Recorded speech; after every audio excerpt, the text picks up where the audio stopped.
Welcome to today's Facebook Live. It is Thursday, April the 6th, and I'm so happy to be with you today. Today we're going to talk about know the universal intelligence and wisdom that you are. Know the universal intelligence and wisdom that you are. If you're here live, please say hi. If you have any questions at any time, put them in there. I will answer them as we go along. And if you're watching this on replay, please put in hashtag replay, and the same thing. Ask any questions. I will come back and answer them. Or comments. Love your comments as well. I'm Peggy O'Neill. I'm the founder of this Facebook community, Answering the Call, where we're answering that call that we're really seeing in the universe now, in the world, almost screaming out, please answer the call to know who we truly are and what's possible for our personal lives, our professional lives, and what's possible for the world when we know who we truly are. And then as we answer that initial call, then in what's my unique way of expressing this knowing who I truly am and who we truly are, we share our being with everyone and everything. And the experience of that shared being is love, peace, happiness, fulfillment, freedom. So for each of us to uniquely express that out in the world, that's what we're here to do. So for people looking for purpose and meaning, that I just gave it to you. That's the purpose and meaning. We'll probably talk soon more about how to live more in that place of really knowing our purpose and meaning, but that's a hint around that. But today what we're talking about is, again, know the universal intelligence and wisdom that you are. And specifically, we're going to explore deepening your knowing of who you truly are, experiencing the stillness and silence that contains answers and guidance, and then get your questions answered. Whatever questions you have about how to receive guidance from the universe, how to know from the universe, how to know our intelligence, and then to also know who we truly are. So we're going to start with, well, why is this important? Why is it important to know universal intelligence, the wisdom that I am, and to know it deeply, and then to listen? It's because we all, or at least everybody I've ever talked to that's interested at all in living a more vibrant life, that there's this sense of there's more to life, there's more to me. I want to contribute more, or I'm not being the leader that I want to be in the organization, or going where I want to in an organization, or having the family that I want. All of those are calls, in a sense, longings for us to align more fully with who we truly are and live as who we truly are. So why it's important is because that's what we're here to do, is to live our lives fully and freely and abundantly and joyously. It's also important for us to know the universal intelligence and wisdom that we are for this reason, which today we're focused more on listening and getting guidance, receiving guidance. A little bit of a miswording there, but I'll explain that in a minute, but it's necessary for purposes of communication and titles. But we're limited by our perspectives and our beliefs. So if I believe that I'm this limited being, that I'm limited by the edges of this body, I'm limited to the knowledge that's in my brain, the information I've taken on, the experience that I've had, then I'm going to be somewhat limited, aren't I? I'm going to be limited by this sense of being an individual, separate. It's almost like, this is hyperbolic, I'll admit it, but would we really want to get advice and input from somebody who had lived in maybe a 9 by 10 foot barrel their whole life? No, it's going to be pretty limited. So again, hyperbolic, but metaphorically, as long as we believe that we're limited and finite, then that's a perspective that we're going to have of this limitations of who we are, limitation of what's possible, limitation of our knowledge and experience. It's going to be hard for us to know anything more, to hear any insights that come out of the blue. Or if we get these insights, then we won't trust them because our perspective is so small, when nothing could be further from the truth about who we are. So it's important to deepen the knowing of who we truly are so we can open up to what's possible for ourselves, our families, our communities, the universe, and to stop being so limited. And now, so we're going to deepen our knowing of who we truly are. And who we truly are, as I already said, we're one being. We share our being with everyone and everything in the universe. In the universe. In the universe. In the universe. Yeah, let that sink in. We're one being.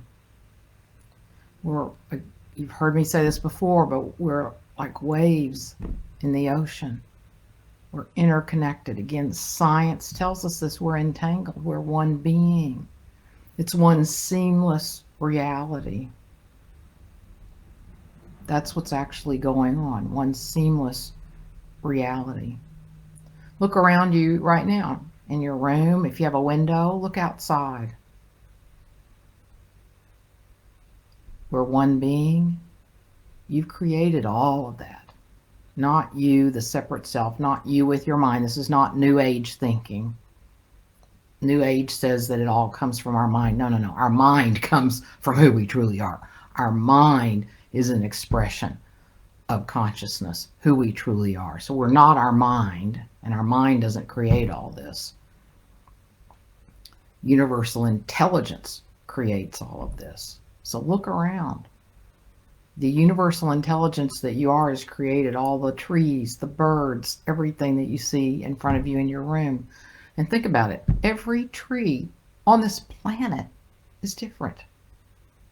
Every leaf is different. That's how creative you are. I am. That's how creative we are. Yes, infinite possibilities. It's like this. If the universe, so the U stands for universe, if the universe is infinite wisdom and intelligence, it's backwards. It's backwards. Anyway, if the universe is infinite wisdom and intelligence, and if I or you are the universe, then guess what? You are the universe. You're the universe. Infinite wisdom, infinite intelligence. That's who you are. That's what the universe is. You're the universe. You're infinite wisdom, infinite intelligence. That's who you truly are. So with that in mind, then we want to experience the stillness and the silence that contains the answers and the guidance. So often, let's say we're kind of stuck in life. I've been stuck off and on lately. I've been posting a little bit about that. We'll post some more. In spite of everything I know and been exploring, yes, I still get stuck. Then I get stuck, and then, well, what do we tend to do? We might read a book. We might do some meditation, but it's meditating like this separate self is looking for an answer. I'm trying to figure it out. I'm trying to find an answer. I'm trying to get somewhere. I'm trying to get out of this experience. All that does is keep me trapped. It keeps me trapped because I've forgotten who I am. That I'm infinite intelligence, and that this finite mind that's pretty limited can help me out here. Sure, it can in some situations, and yes, if we're an adult, we've experienced that many times in our lives.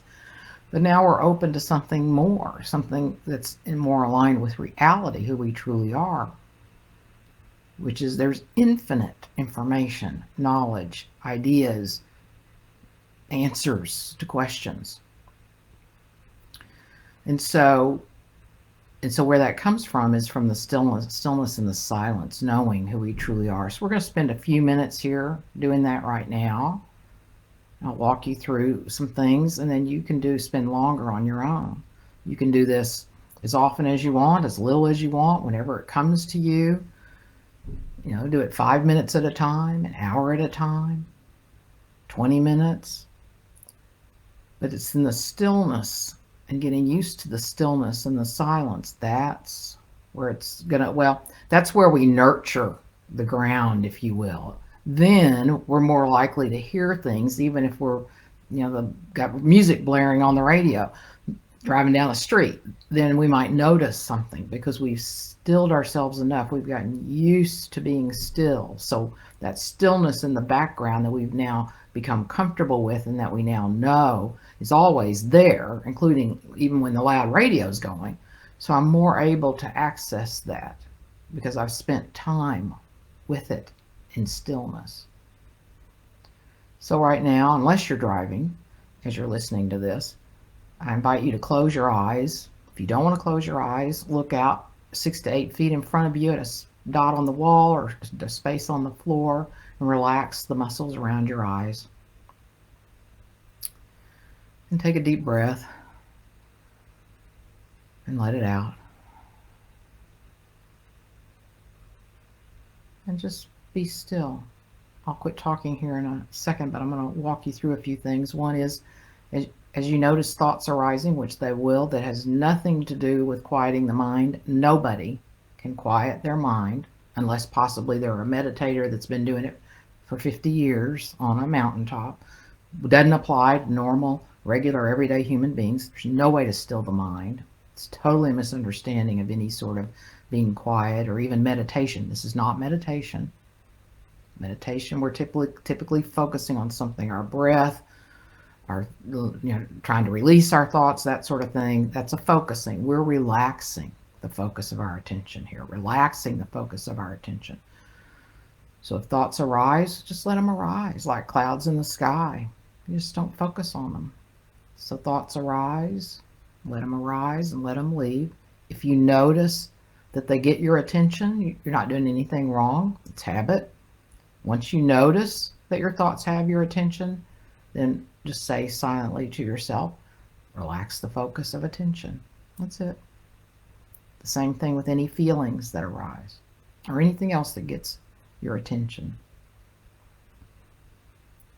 One more thing that's useful is to realize, as you can right now, that without memory, without using your memory, you can't find the edges of your body.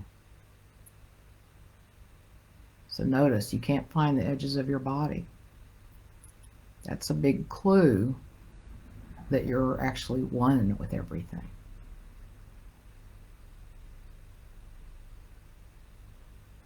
So now that's all you do. Just be here in silence and stillness.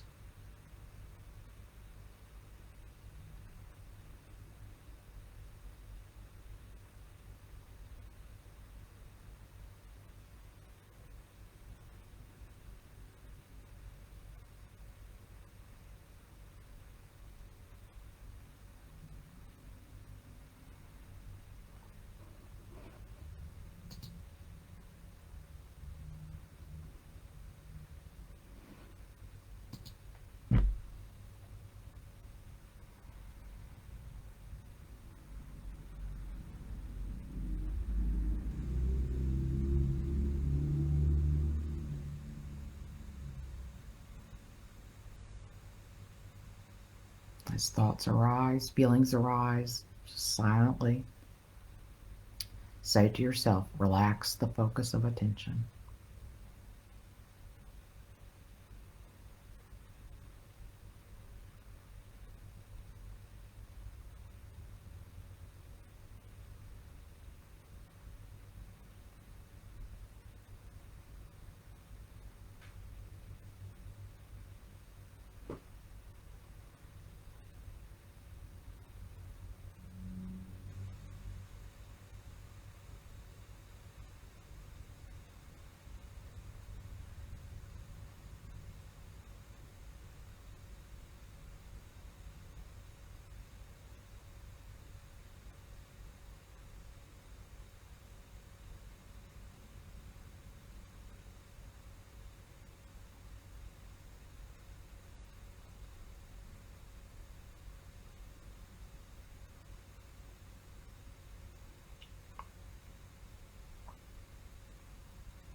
And when you're ready, open your eyes.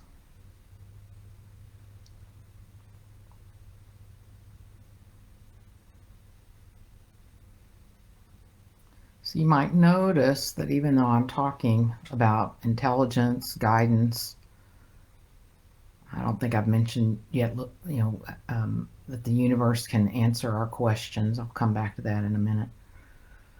Um, that I didn't bring any of that into it. Wanted us to first experience what I'm really talking about when I'm talking about stillness and silence. And it's in this space that ideas, answers, guidance can arise. So we allow them to come to us. We're not searching. We're not trying to get an answer or a solution. Yeah, habitually we might. Yes, yes. I've, you know, that still happens where sometimes I'll ask or be hoping for some sort of insight, and I'll ask and I can feel that I'm kind of wanting something to happen. As soon as I do that, same thing, relax the focus of attention, because that's going to actually keep any answers away, because we're resisting where we are. We're trying to get something. When we try to get something, it can actually, like try to grab some jello or something, it slips away, right? So when we try to grab something or get something to come to us, like a dog, it'll run away. So it's like that. So we want to keep returning to relax the focus of our attention and trust and allow. And so now, what you can do is, before you're being in this experience of allowing, you can ask a question if you want. If something's on your mind, you want some direction around something, maybe something going on in your life, you can ask that, and as much as possible, not try to look for it or expect it. All of that keeps it away. But to actually be in this stillness and openness and allowing, and then trust that something will come to you at the appropriate time. It may very well not, in my experience, usually never when I'm in this space. But it's being in this space that somehow keeps things moving or opening. And our ability to hear when it comes along, because the answers and the guidance are typically very subtle. They're kind of whispers, they're kind of quiet. Something comes to us and then our mind will interpret it. And if we're always agitated and always busy, it's going to be very hard for all of that to work its way through in a way that we can hear it. Also, a couple of nuggets: if there's some sort of angry information, mean information, you shouldn't, any of that, that is not guidance. That's your separate self, your mind, hijacking this. So it's going to feel sort of loving or nice, again, kind of quiet, subtle. That's true intelligence, true guidance that you're receiving. So just know, if it's anything like should or shouldn't, or you must or you have to, you need to, any of those sorts of guidances, that's not you. That's not you, who you truly are. That's your separate self, your thinking mind. So we just trust that something will come to us when it's time for it to. And know too that even I'm talking about universal wisdom, universal intelligence, as I showed with this. Remember, you are the universe, so it's your intelligence, your wisdom. You're talking to you. You're talking to you, and the insights come to you, answers come to you. The universe knows what to do, which means you know what to do, but not you, your thinking mind, you that's one with everything. The universe knows what to do next, knows what's to move through you, what's to express through you. So, what we've done today: know the universal intelligence and wisdom that you are, deepen your knowing of who you truly are, experience the stillness and silence that contains the answers and guidance. And now we're going to get your questions answered. Do you have any questions about this? And again, if you're watching this on replay, put in any questions that you have. Any questions. It doesn't have to be just about today. All right, so I don't see any questions right now. I'll come back one more time before I say goodbye. I do want to invite you to another free workshop that I have coming up where you actually get to experience insights and illusions that keep us from knowing who we truly are, which help us break free of the blocks to live in the way that we're talking about today. And the title of it is Who You Think You Are Keeps You from Having What You Want. So as long as we believe we're separate, we live as if we're separate, we're not going to have the lives that we really want.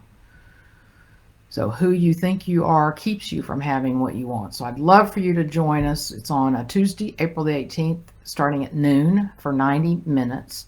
And all you have to do is put in the comments workshop or WS, and I'll send you a message and send you the Zoom link to join us on April the 18th. And feel free to invite anybody that you'd like to join you or us or to know more about this, have this in their lives as well. Okay, so thank you. If you think of questions after today, please post them. It's been great being here, and I'll see you next week. Bye.